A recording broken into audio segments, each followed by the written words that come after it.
Hey guys, today I'm going to review this Polaroid Originals OneStep 2 camera.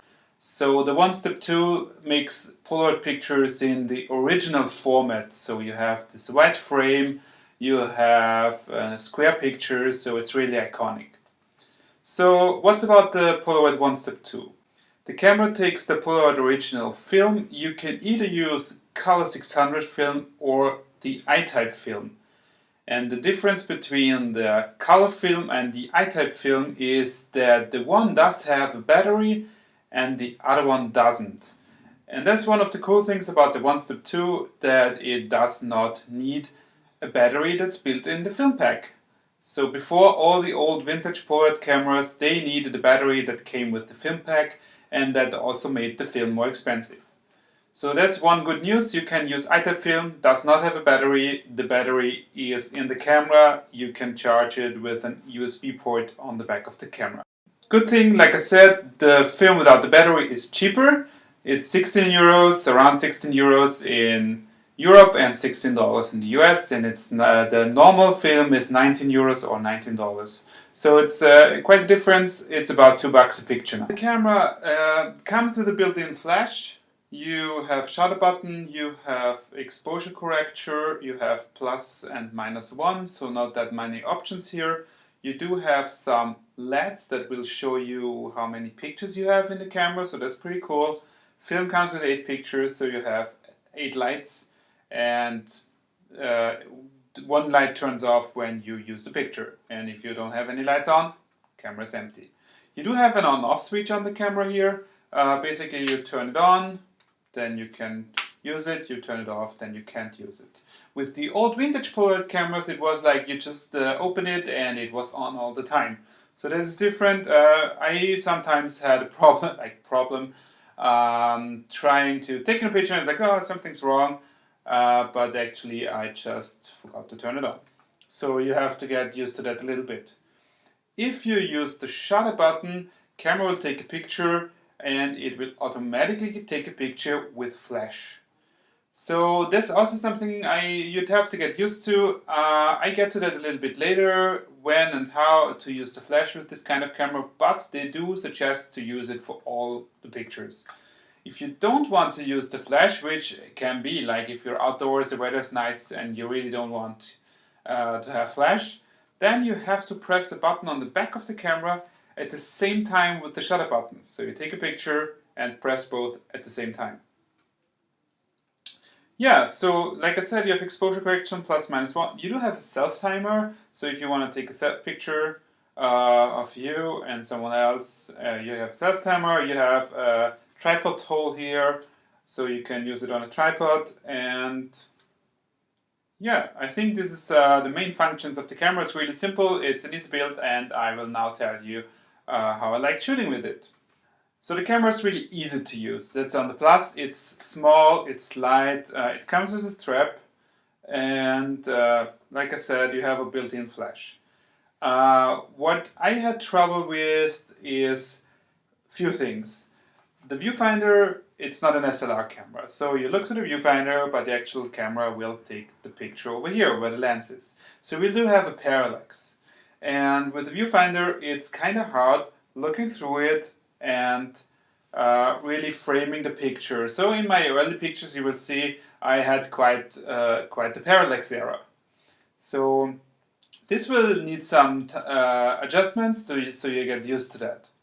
The other thing is that if you look through the viewfinder, and I also learned that from other ones that are reviewed the cameras, is that you have to be careful to not look through it and point upwards. If you go very close with your head, you will see you will easily point upwards. So that can happen that you have a lot of sky in the picture that you didn't even want. So be careful trying to point the camera downwards. So that's an important tip.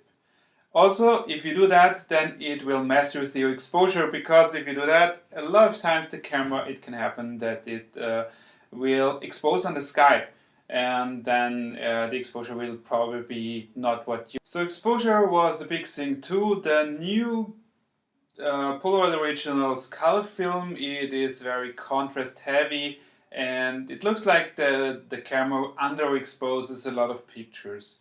this might be the reason that Polaroid actually advises to use flash with most or all your pictures. So that helps to not underexpose them. So in my experience, I wanted a lot of light and also using the exposure correction on the camera when there's not much light available. So like I said, a lot of times the contrast was very heavy, it seemed underexposed or even was underexposed.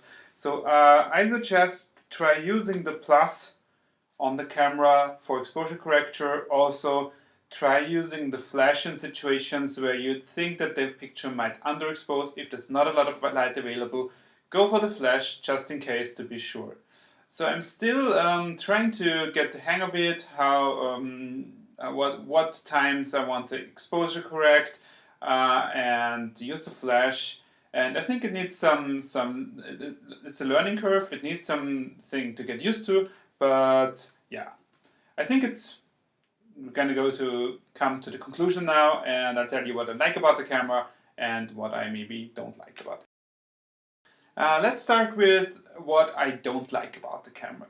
So like I said, the design that you have with the viewfinder and the pointing upwards of the camera, that's a little bit tricky, I think. Also the framing and the parallax is something that I have a hard time with, so I'd rather use one of my, I don't know, SLR 680s or SX70s. But it's a thing you can learn and you can get used to it. The other thing I did not like about it, but it's more like a thing of the film at the moment, that everything is a little underexposed and contrast heavy. So that I personally don't like that much. I do want like better blacks. That was missing in the Impossible Project's last films, so the blacks were washed out. Now the blacks are better, but also the contrast is too heavy, I think. But also it really depends on what kind of badge you use from the Polaroid Originals, because I used film recently where I think that developed really nicely and it was really sharp, had nice blacks, but still not that contrast heavy. So I think if they solve that, then it's really... So what I like about the camera is it is really looking very cool. It is small, it is an iconic design. There is a white version of this as well, and it looks really cool just taking it with you. I think it's pretty sharp. It does have a plastic lens, but it is constantly getting sharper pictures than the old vintage plastic cameras that Polaroid produced back in the 80s or 90s. So picture quality is pretty good. Like I said, the flash is also pretty good. And it's really, the price point is fine. The cheaper film, this is probably like the best thing about it, that you can use the cheaper I-type film. So all in all, I would say if you want to get a Polaroid camera and it's maybe your first camera, then this is perfect. If you have maybe other cameras, but I think it is a really cool camera. Even if you have a bunch of Polaroid cameras already, I would suggest get one. It's really not expensive and you can use the cheaper film, so you can shoot more film, which is good. And yeah.